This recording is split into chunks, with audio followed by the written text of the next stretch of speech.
அண்ணா பல்கலைக்கழக மாணவி பாலியல் துன்புறுத்தல் செய்யப்பட்ட வழக்கில் குற்றவாளி 3 மணி நேரத்தில் கைது செய்யப்பட்டதாக உயர்கல்வித்துறை அமைச்சர் கோவி செழியன் தெரிவித்துள்ளார்.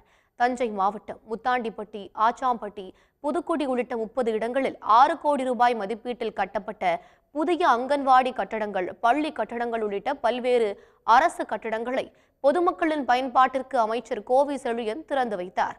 பின்னர் செய்தியாளர்களை சந்தித்த அவர், அண்ணா பல்கலைக்கழக மாணவி வழக்கில் விரைந்து விசாரணை மேற்கொண்டு குற்றவாளிக்கு உரிய தண்டனை பெற்றுத்தரப்படும் என தெரிவித்தார்.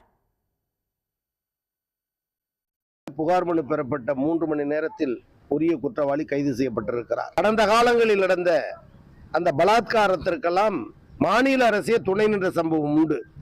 எதிர்க்கட்சி தலைவராக தளபதி இருந்த பொழுது பொள்ளாச்சி கூட்டு பாலியல் வன்முறைக்கு உரியவர்கள் தண்டிக்கப்படவில்லை, உரியவர்கள் நடவடிக்கை எடுக்கப்பட வேண்டும் என்று பேசிய போதெல்லாம் நிராகரித்தார்கள். 1.5 மாத காலம் அது சர்ச்சைக்குரிய பொருளாக இருந்தது. ஆனால் 3 மணி நேரத்தில் குற்றவாளிகளை இன்றைக்கு நாம் கைது செய்திருக்கிறோம். விரைந்து நடவடிக்கை எடுப்பதற்கான நடவடிக்கை எடுக்கப்படுகிறது. இதனிடையே சென்னை அண்ணா அறிவாலயத்தில் செய்தியாளர்களை சந்தித்த அமைச்சர் ரகுபதி, அண்ணா பல்கலைக்கழக மாணவி பாலியல் துன்புறுத்தல் வழக்கை மூடி மறைக்க வேண்டிய அவசியம் திமுக அரசுக்கு இல்லை என தெரிவித்தார். குற்றவாளிக்கு தண்டனை பெற்றுத்தருவதில் அரசு உறுதியாக உள்ளதாகவும் தெரிவித்தார்.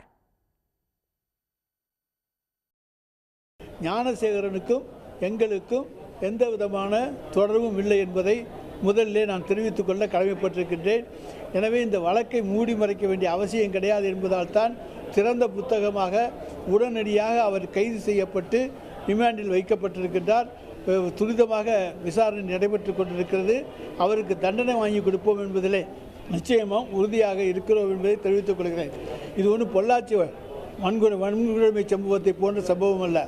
அங்கே ஒரு முக்கிய பிரமுகருடைய மகனே அதில் ஈடுபட்டிருந்தார். அதை மறைக்க அன்றைக்கு ஆட்சியாளர்கள் முயற்சி செய்தார்கள். அதுவும் உங்களுக்கு தெரியும், யார் யாரையெல்லாம் விட்டுட்டு வழக்கு போட்டாங்க என்கின்ற சம்பவங்கள் உங்களுக்கு நன்றாக தெரியும். எனவே அதிமுக ஒன்றும் யோக்கியமான கட்சியாக சொல்லவில்லை, அவர்கள் மறைக்க முயற்சித்தார்கள். எனவே அப்படிப்பட்ட தவறுகளை செய்கின்றவர்கள் அவர்களை தவிர நாங்கள் எங்கள் கட்சியிலே அப்படி செய்கின்றவர்களுக்கு இடம் கொடுப்பது கிடையாது. தவறு செய்தால் உடனடியாக அவர்கள் மீது நடவடிக்கை எடுத்து விடுவோம் என்பதை இங்கே நான் தெரிவித்துக் கொள்ள கடமைப்பட்டிருக்கின்றேன். பின்னர் தொடர்ந்து பேசிய அமைச்சர் ரகுபதி, பெண்களுக்கு பாதுகாப்பான மாநிலம் தமிழ்நாடுதான் என குறிப்பிட்டதுடன் பாஜக ஆளும் மாநிலங்களில் நடந்துள்ள பாலியல் குற்றங்களை பட்டியலிட்டு குற்றம் சாட்டினார். உடனுக்குடன் செய்திகளை தெரிந்து கொள்ள சன் நியூஸ் பெல் ஐகானை கிளிக் பண்ணுங்க.